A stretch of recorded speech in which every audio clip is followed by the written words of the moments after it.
Durante 15 años, el Dr. Henry Markram ha trabajado en una máquina modelada según los principios biológicos, que piensa como nosotros.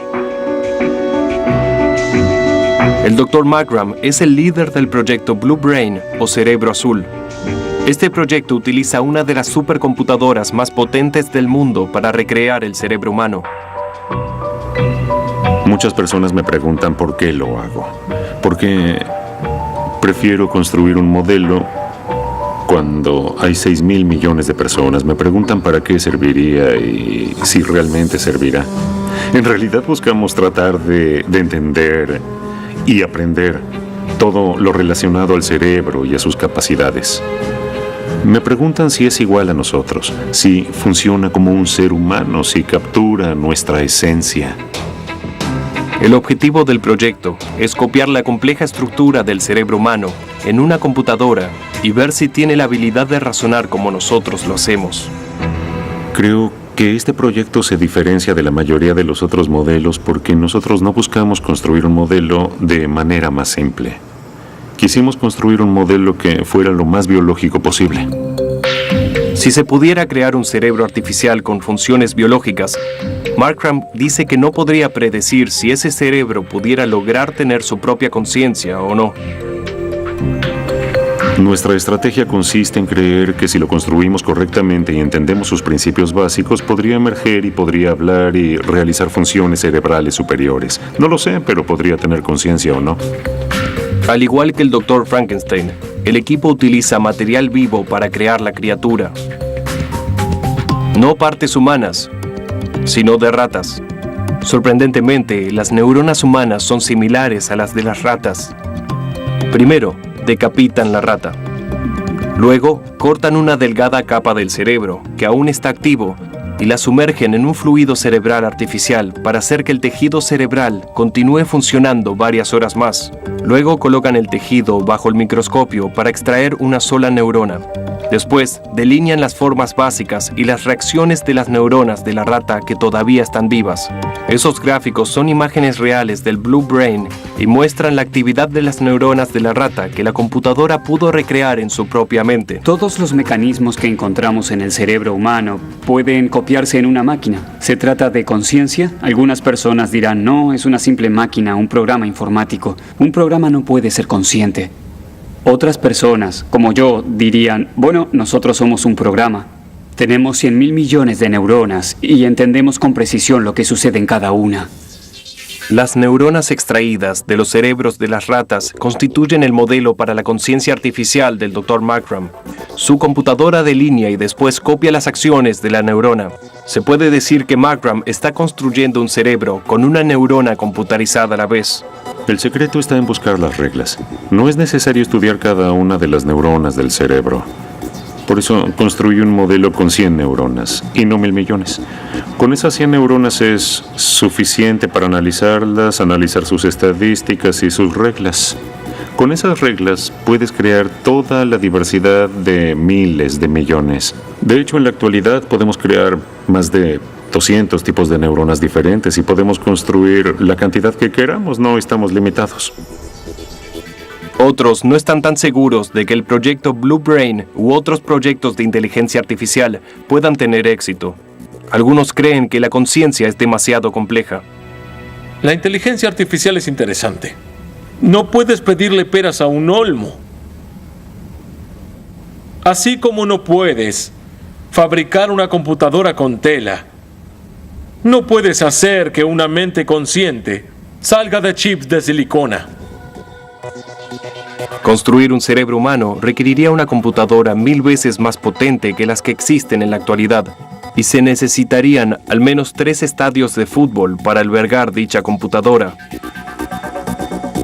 Pero Markram cree que el objetivo de crear inteligencia artificial consciente es alcanzable. La información está. La tecnología está disponible para explorarla. La potencia informática alcanzó la masa crítica. Tenemos supercomputadoras con petaflops de capacidad que hacen de 10 a 15 cálculos por segundo. Es la primera vez en la historia que estas cosas confluyen y es lo que necesitamos para investigar usando simulación. Al converger, es inevitable. Va a suceder. El profesor Markram espera poder completar el proyecto del cerebro artificial en los próximos 10 años. ¿Qué capacidades poseerá ese cerebro? ¿Se considerará a sí mismo igual al nuestro?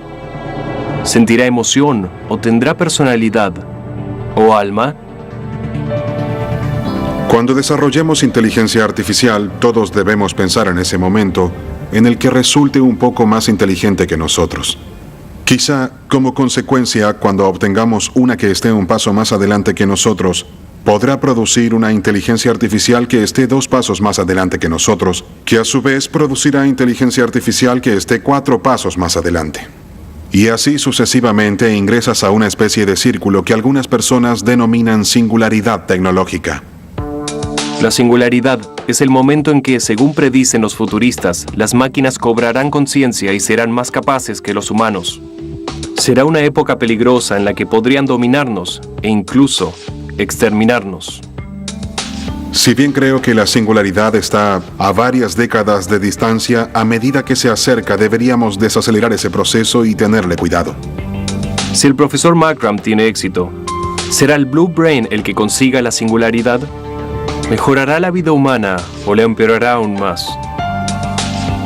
Si resultara ser algo malo, ¿podrá Markram desactivarlo? ¿O será como el desalmado de Frankenstein que mató a su creador?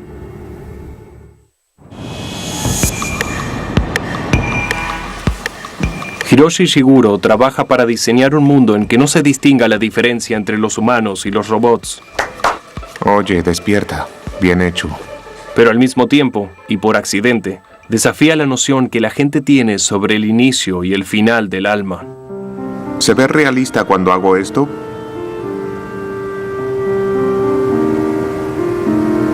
¿Y si le tomo la mano? Es creíble, ¿verdad? Ishiguro trajo compañía para su entrevista, a su versión robótica. Él es mi androide. Él es Geminoid. Ishiguro utilizó silicona, hierro y moldes tomados de su propio cuerpo para generar una versión tamaño real de él mismo. Una versión que pudiera reemplazarlo en el aula. El profesor Ishiguro enseña en la Universidad de Osaka y quiere ver cómo se comportarán sus alumnos cuando se vean obligados a interactuar con el androide en vez de él. Ishiguro pronostica que algún día los androides no solo les permitirán a las personas estar en 2 lugares al mismo tiempo, sino que también podrán realizar tareas poco placenteras, pero necesarias. Ishiguro pensó mucho sobre sus robots y si son lo suficientemente avanzados para tener conciencia. Pero los japoneses tienen una visión única que no relaciona la conciencia con el alma. Todo tiene alma. Las rocas y las sillas y los escritorios también la tienen. Todo aquí tiene alma. Creo que esa es una diferencia fundamental entre Japón y los otros países. Los humanos no son tan especiales para los japoneses. Los humanos son parte de la naturaleza y nada más. Ishiguro es parte de la antigua tradición japonesa que crea vida artificial. Según la tradición, el alma del creador queda en el objeto. Y en Japón también creen que lo creado debe tener alma. それは理論的にはね、魂がないとは言えるんです。それはそれで、日本人っていうのはどういうんですかね、魂を作り出すんですね。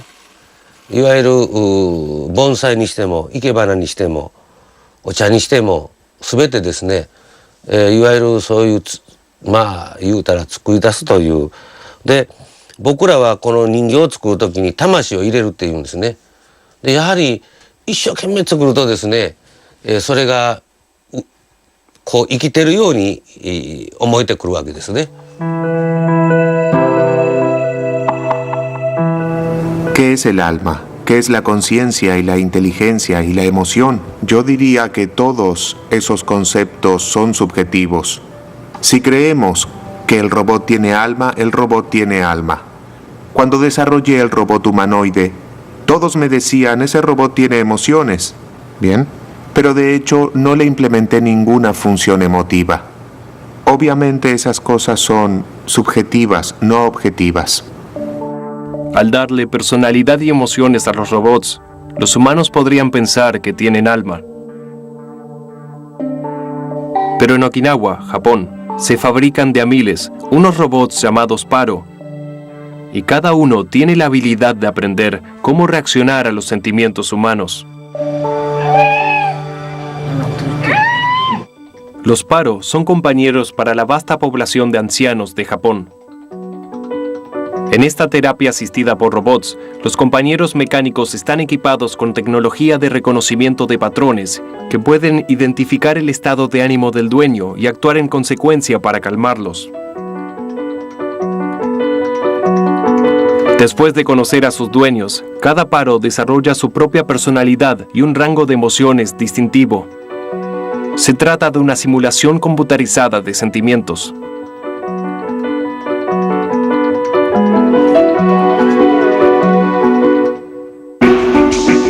El objetivo máximo del profesor Ishiguro es superar las emociones de los Paro y construir androides que se vean, muevan y hablen como un humano real.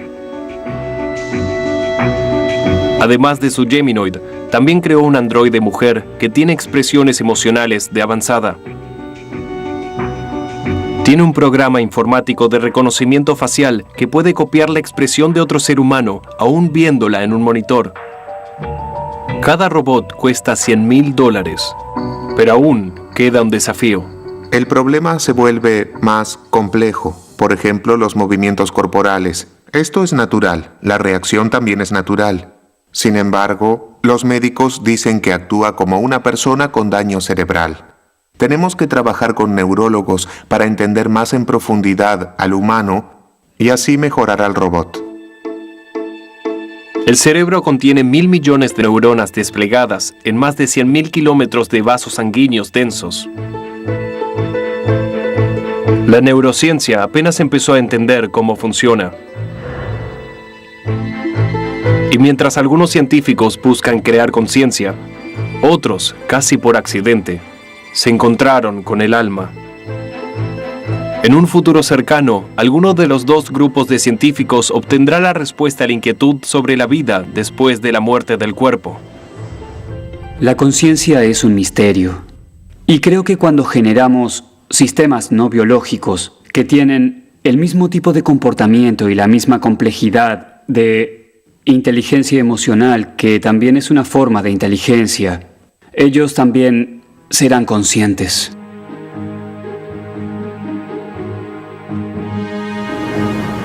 Si le preguntas a alguien si cree que tiene un alma inmortal o si cree que tiene alma, creo que esa persona te responderá con sus esperanzas más sentidas o sus peores miedos. Por eso creo que es mucho más fácil para nosotros concentrarnos en lo que podemos comprender, en la inteligencia, en el coeficiente intelectual. Pero ¿así se mide el alma? Si sirve para medir la facultad de razonamiento y el intelecto, no tiene nada que ver con la imaginación. Es una visión muy limitada del alma y también diría que es una visión muy temporal. Mientras tanto, otros creen que mientras más respuestas científicas busquemos, más fácil nos será aceptar el hecho de que el alma existe. Creo que la ciencia y la religión se fusionarán. Simplemente tomará más tiempo de lo pensado. Quizás en unos 100 años, la mayoría de las personas del planeta van a saber que el alma es real. Lo que sí parece factible es que la inteligencia artificial podrá pensar como nosotros y que los robots se verán como nosotros para la próxima generación. Si lograran combinarse ambos logros, los humanos vivirán junto a una nueva especie de inteligencia sintética. Aunque la pregunta de si tienen alma o no aún generará debates. De todas maneras, el siglo XXI podría marcar la era en que se pruebe de manera irrefutable la existencia del alma. Sea cual fuera la respuesta, los secretos del alma están al alcance de la ciencia.